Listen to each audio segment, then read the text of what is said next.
December পর্যন্ত বিগত অর্থবছরের প্রথম 6 মাসে দেশের রপ্তানি আয় ব্যাপকভাবে বৃদ্ধি পেয়েছে, যা দেশের অর্থনীতি এবং রপ্তানি খাতের জন্য এক ইতিবাচক সংকেত।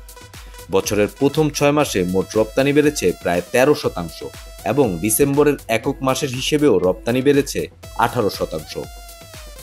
গত বছরের ডিসেম্বরে পণ্য রপ্তানি হয়েছে $463 কোটি, যা দেশের মুদ্রায় প্রায় 55,560 কোটি টাকার সমান। প্রথম 6 মাসে মোট রপ্তানি আয় দাঁড়িয়েছে $2,453 কোটি, যা গত বছরের একই সময়ের তুলনায় অনেক বেশি। এই অর্জনের মূল কারণ হচ্ছে রপ্তানি খাতের বিভিন্ন পণ্যের ওপর আন্তর্জাতিক বাজারের চাহিদা বৃদ্ধি এবং দেশের উৎপাদন সক্ষমতা শক্তিশালী হওয়া।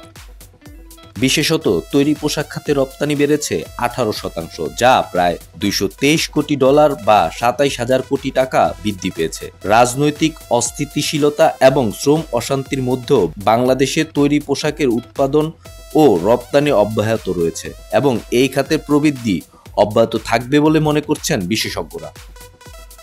এর পাশাপাশি চিংড়ি, হিমায়িত মাছ, কৃষি পণ্য, ঔষধ, চামড়া পণ্য এবং পাট পণ্য রপ্তানিতে উল্লেখযোগ্য বৃদ্ধি হয়েছে।